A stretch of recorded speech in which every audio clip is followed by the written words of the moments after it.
She specializes in the treatment of pain management and mobility.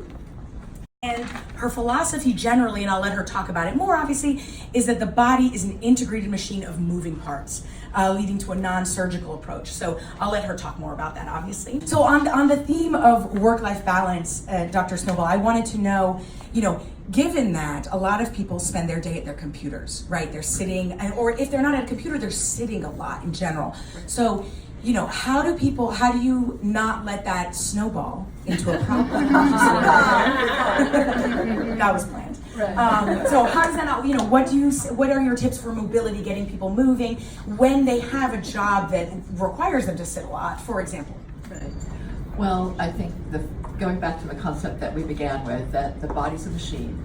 It's an interrelationship of moving parts. In medicine, we tend to be very transactional. That spot hurts, fix the spot, and it should be all better. But the spot is related, if it's on the muscle, to the joint before it and the joint on the other side of it, and there's interrelationships. So when we're sitting at a computer, our posture obviously is very important, and I think we're all aware of it, but it's very difficult to implement it. Right? Everyone always stands up when someone mentions posture. An interesting fact is that our head weighs 10 to 12 pounds, and when our head goes forward, as it does in our culture constantly, our culture is texting, typing, driving, cooking, reading. We're like this. Physical therapists in-house will fondly often call that the Hulk position. So our job is to straighten up, because the head, which weighs 10 to 12 pounds in an upright position, turns to 40 pounds of weight head forward. And a study discussed that and showed that about a year and a half ago. So we create a suspension bridge mechanism, and all of that force and weight is borne by the muscles of our neck. So that's why we're walking around with neck pain. And we're fondly in our office calling it tech necks. So it's computers, it's texting, and of course texting also brings with it thumb issues. So we're overusing our thumbs, so I'm seeing a lot of inflamed thumb joint issues in my office.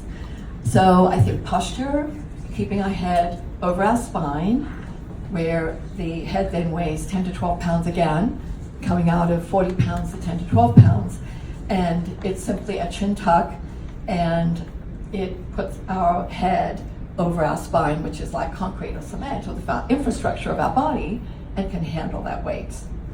So it's a little tip on ergonomics and protecting your neck from injury.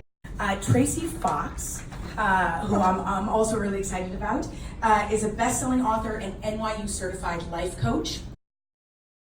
How you've dealt with clients who face a lot of anxiety and stress, because sometimes I think the feeling is that they can't control it. Anxiety or stress, deal with that.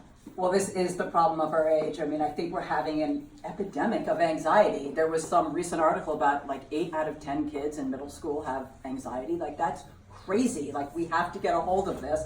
And again, it goes back to what I said before. You are either managing your life or your life is managing you. And when you are in a state of anxiety, you are either thinking about the past, like some regret, something you did wrong, or you're worried about the future. Something uncertain is going to happen. But again, I believe unless it's a very serious neurological condition, we really do have the ability to control our own anxiety. But I think, and this happens with a lot of my clients, they don't realize how much personal power they have. We all have power to manage our lives and to decide, I will decide if I have stress or not. I will decide what this means.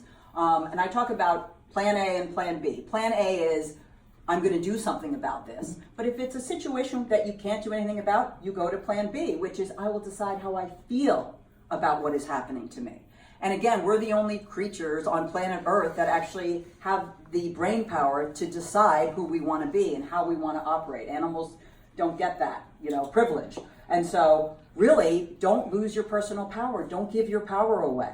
So, neck and shoulder pain, migraine headaches, which is an epidemic. Yes. How quickly should we act and what can be done? There's a lot that can be done for migraine headaches, a lot.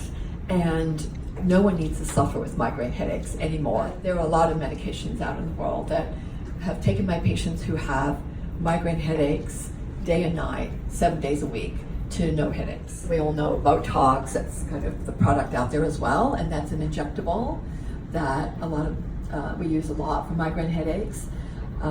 That's dealing with more of the vascular aspect when we use medications. And there's also a cervigenic component. That means a neck pain concept.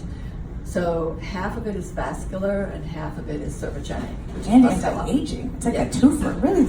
Not that you're injecting it in this Yeah. So then you treat neck pain as well.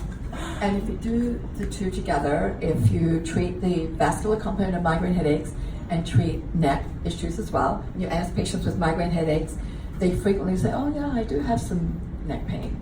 And we treat that as well, then it leads to really good outcomes. So Great. I think it's a great, Very helpful. Yeah. Thank you.